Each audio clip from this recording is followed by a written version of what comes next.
What are the 49ers doing? Is it starting to make sense to you, Ryan, or are you still flabbergasted? It's starting to. Let me say it this way. Like, I feel like I know what they're doing. Not necessarily it's what I do, but I feel like that I know what they're doing now. And to me, Brock Purdy's on the verge of signing a 3-year contract. And the 49ers plan is to get young, draft a bunch of dudes, and build around Brock Purdy. That seems like that's what the plan is. They're going to keep stars, the Kittles, the Warners. They're going to let Trent Williams retire a 49er. They're going to let Kyle Juszczyk retire a 49er. So they're keeping like the good, positive, big names, a handful of, and they're just going to get younger and build around Brock Purdy through the draft, which I necessarily wouldn't do, but it feels like that's what they're doing. That's the plan. Can I just give this plan 2 thumbs down? Yeah. I hate this plan. So you're telling me that what they're going to do this offseason essentially is lose 9 starters, pretend to cut Juszczyk, but bring him back, extend Brock Purdy, and draft people. And that's the offseason. That's the whole thing. We extended Brock. Okay. You went 6-11 last year with Brock making nothing. Now he's going to be taking up 21% of your salary cap or whatever the hell, and you're better now. Fans aren't going to be very happy about this. This is not a good offseason plan to me. That's their plan. I think that's what it is. I don't necessarily like. I spoke about what I think about Brock Purdy. He's a good quarterback, but I don't think he's the quarterback that you build around. I don't think he's the quarterback that you're like, all right, you're the future. Let's draft young, and we're going to build around you and be a factor for the next decade. I don't see that from Brock Purdy. I think he's a good quarterback. I think he's more of a bridge quarterback. I don't necessarily like the plan, but I think that in their heads, that's the direction that they're moving. I just don't. Yeah, it just feels like such a Miami Dolphins direction.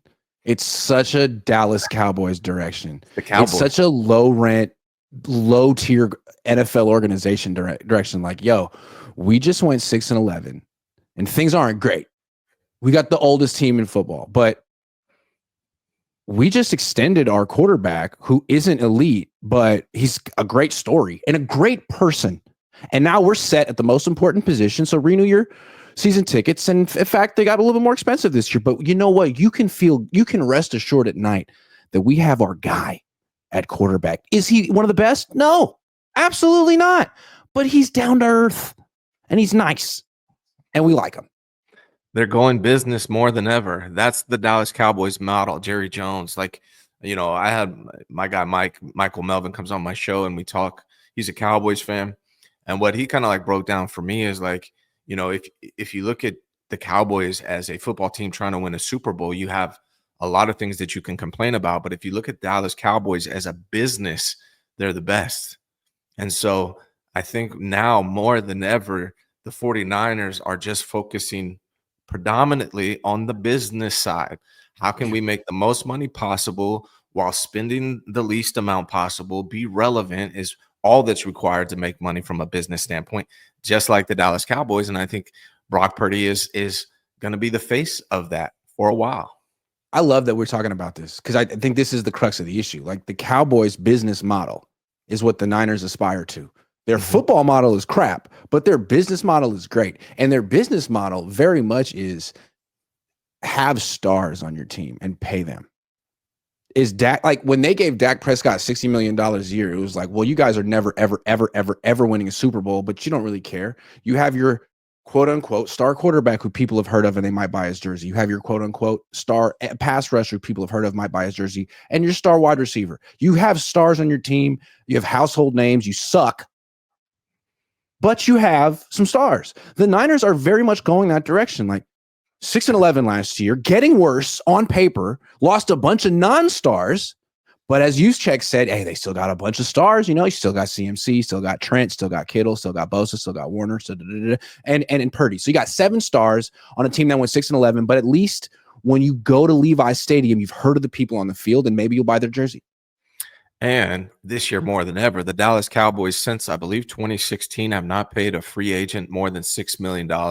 Now the there Niners, the Niners are going right there. That's inspirational.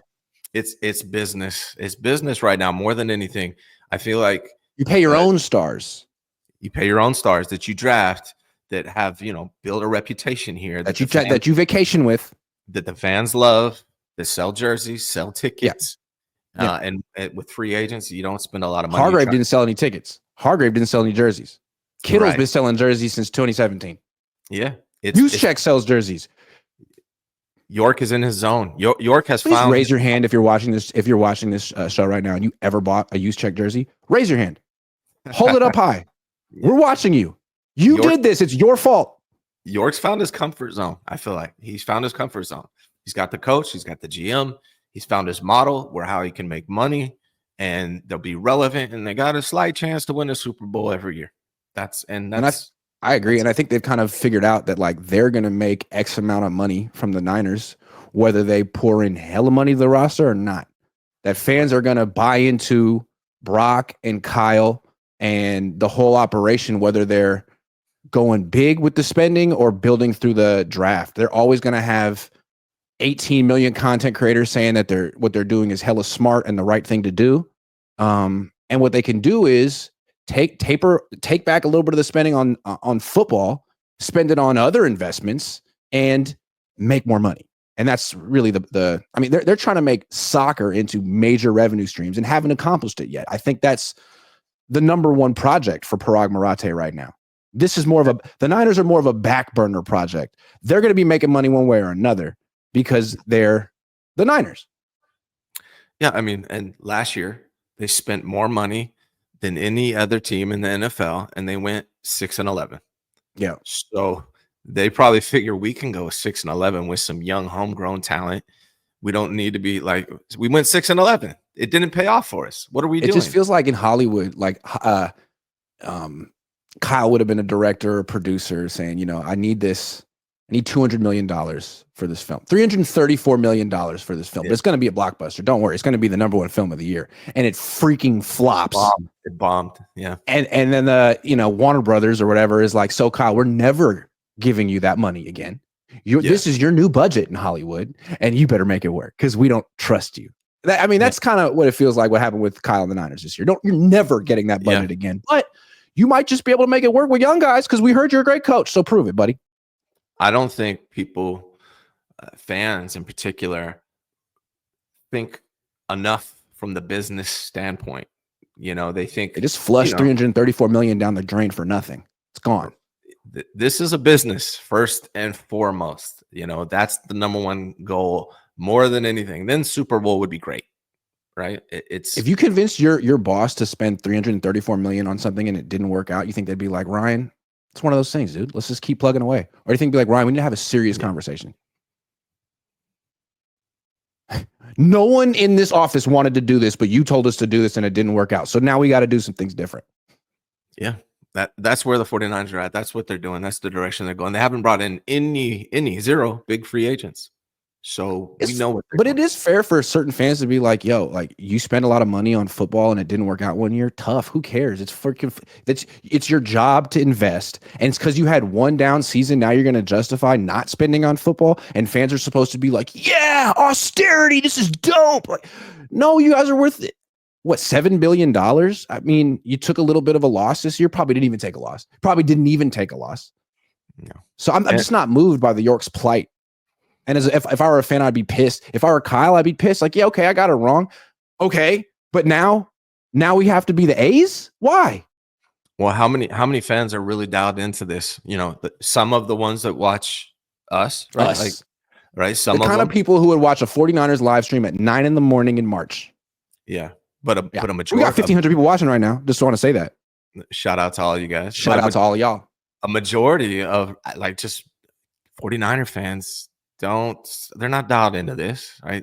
They trust the 49ers. They're content with being relevant and getting to the playoffs and losing, and they're going to be fine with it.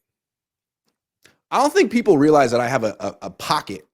It actually has a pocket as well. I think a pocket adds a lot to a t-shirt, and you gotta love the collar. It's a substantial collar. Sometimes t-shirts have those flimsy collars and they get stretched out. I don't like t-shirts like that. This is $45 t-shirt. A $45 t-shirt. You guys don't like it?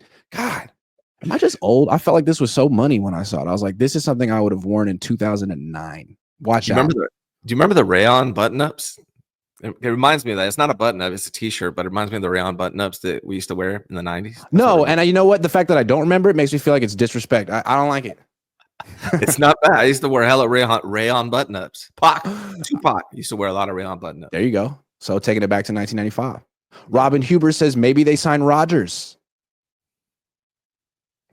I'm going to say something about Rodgers. He's weird. He's waiting around. No one knows what he wants. I know what he wants. He wants to play for the 49ers. That's what he wants. He's from here. He went to Cal. He thinks he should have been drafted by the Niners. I think in his narcissistic world, it's the perfect ending to his career, ending where it should have started, blah, blah, blah, blah, blah, blah. It's a good team. He knows the system. I'm sure he'd love to play for the freaking 49ers, but I don't think it's going to happen.